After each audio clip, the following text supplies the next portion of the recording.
듣다 보면 어느새 성경 일독 지금 시작합니다. 누가복음 19장. 예수께서 여리고에 들어가 지나가고 계셨다. 삭개오라고 하는 사람이 거기에 있었다. 그는 세관장이고 부자였다. 삭개오는 예수가 어떤 사람인지를 보려고 애썼으나 무리에게 가려서 예수를 볼 수 없었다. 그가 키가 작기 때문이었다. 그래서 그는 예수를 보려고 앞서 달려가서 뽕나무에 올라갔다. 예수께서 거기를 지나가실 것이기 때문이었다. 예수께서 그곳에 이르러서 쳐다보시고 그에게 말씀하셨다. 삭개오야, 어서 내려오너라. 오늘은 내가 네 집에서 묵어야 하겠다. 그러자 삭개오는 얼른 내려와서 기뻐하면서 예수를 모셔드렸다. 그런데 사람들이 이것을 보고서 모두 수군거리며 말하였다. 그가 죄인의 집에 묵으려고 들어갔다. 삭개오가 일어서서 주님께 말하였다. 주님, 보십시오. 내 소유의 절반을 가난한 사람들에게 주겠습니다.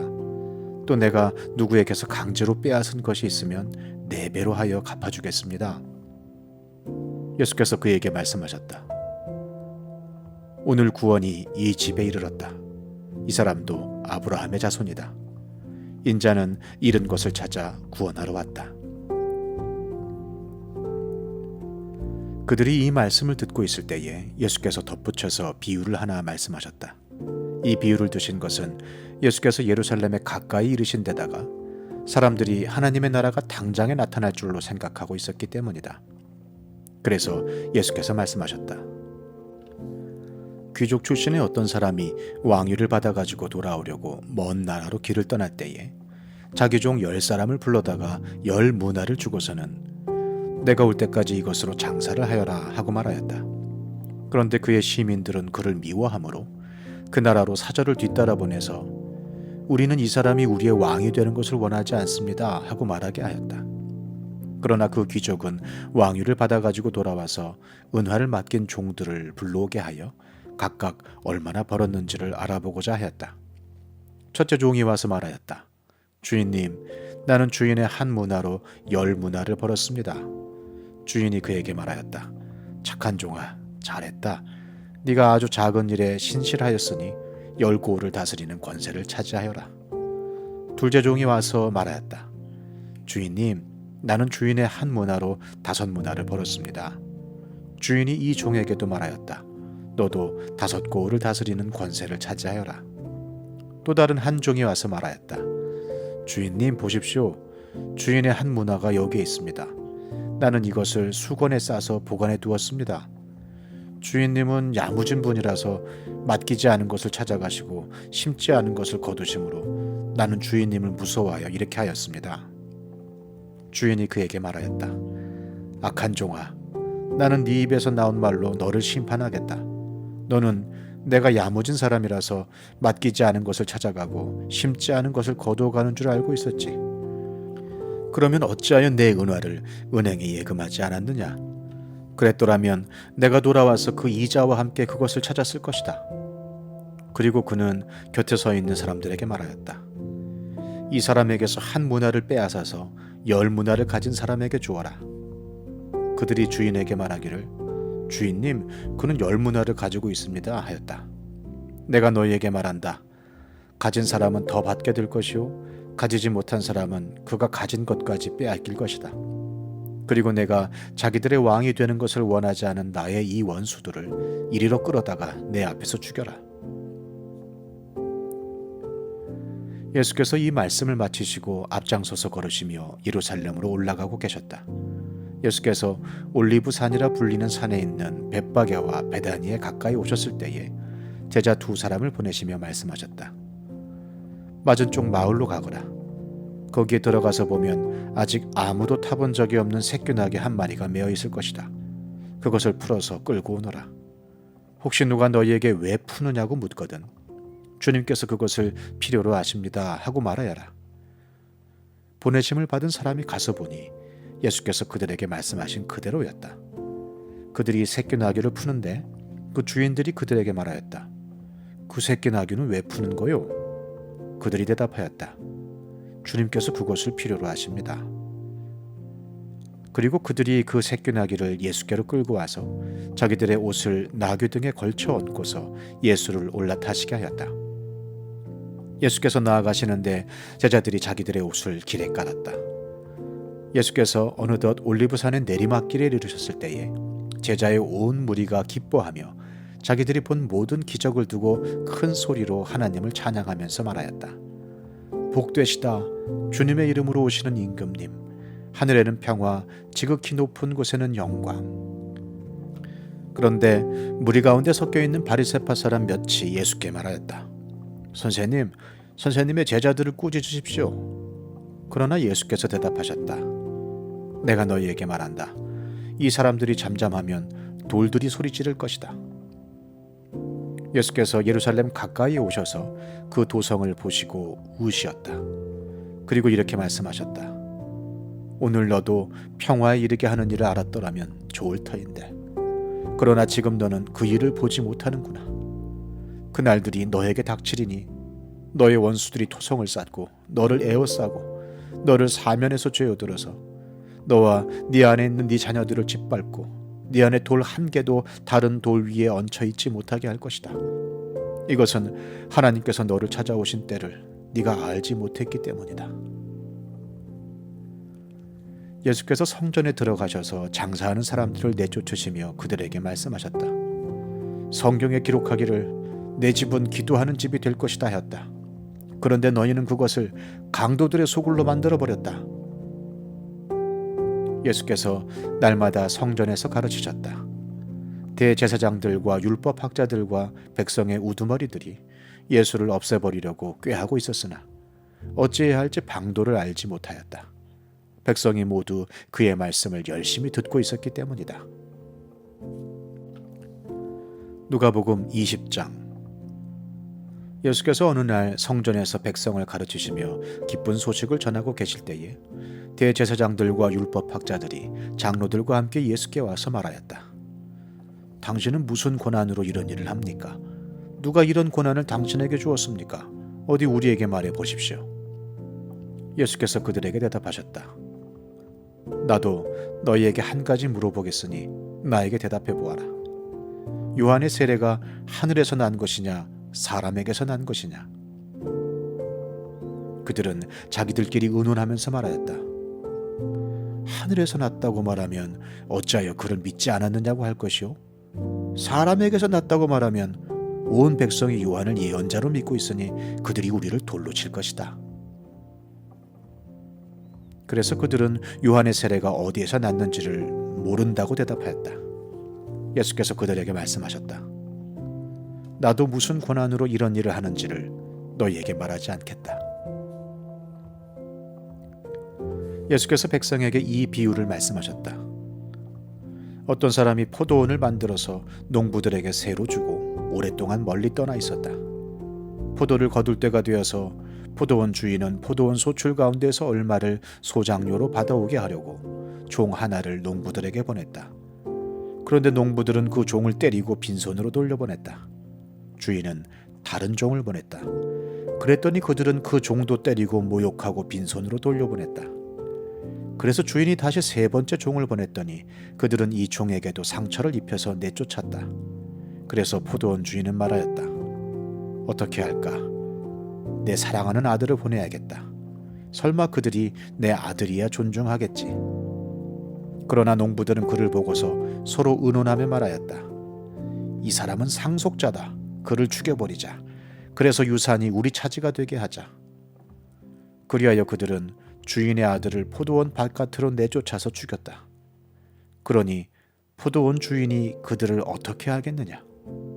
주인은 와서 그들을 죽이고 포도원을 다른 사람들에게 줄 것이다.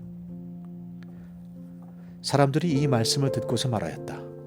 그런 일이 없기를 바랍니다. 그때 예수께서 그들을 똑바로 바라보시고 말씀하셨다. 그러면 집 짓는 사람들이 버린 돌이 집 모퉁이의 머릿돌이 되었다 하고 기록된 말은 무슨 뜻이냐? 누구든지 그 돌 위에 떨어지면 그는 부스러질 것이요 그 돌이 어느 사람 위에 떨어지면 그를 가루로 만들 것이다. 율법학자들과 대제사장들은 예수가 자기네들을 겨냥하여 이 비유를 말씀하신 줄 알았다. 그래서 그들은 바로 그때에 예수께 손을 대어 잡으려고 하였으나 백성을 두려워하였다.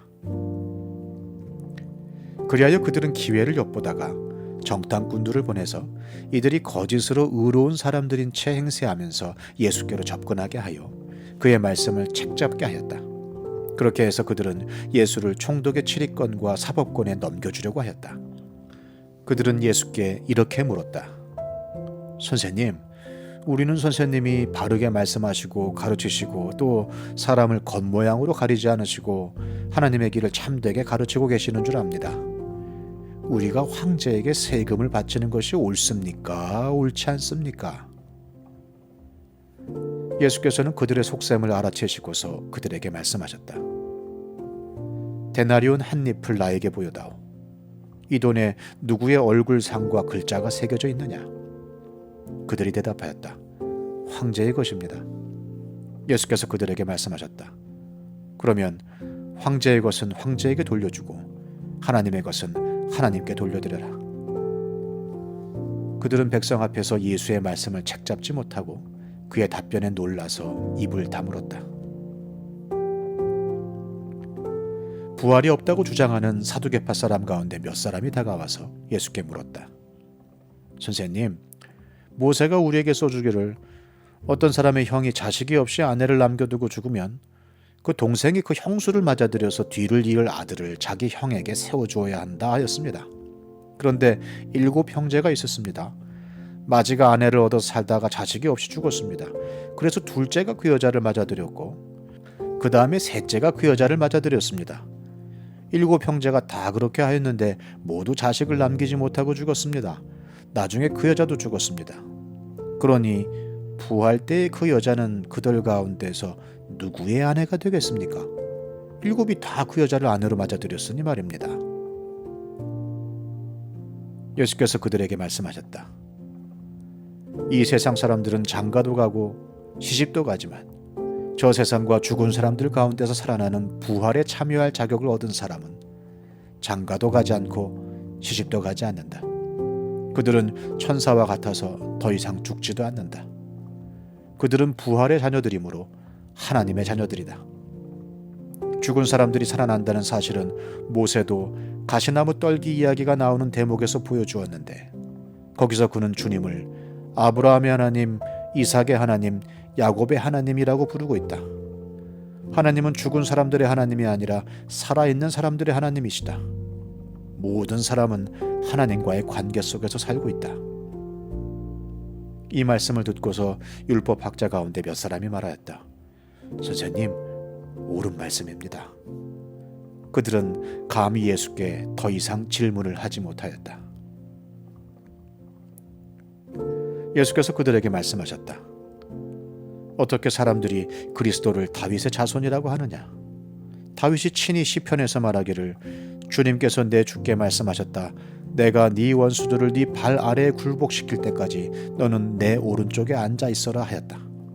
다윗이 그리스도를 주라고 불렀는데 어떻게 그가 다윗의 자손이 되겠느냐?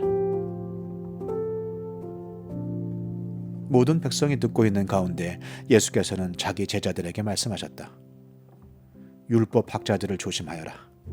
그들은 예복을 입고 다니기를 원하고 장터에서 인사받는 것과 회당에서 높은 자리와 잔치에서 윗자리를 좋아한다. 그들은 과부들의 가산을 삼키고 남에게 보이려고 길게 기도한다. 그들은 더 엄한 심판을 받을 것이다.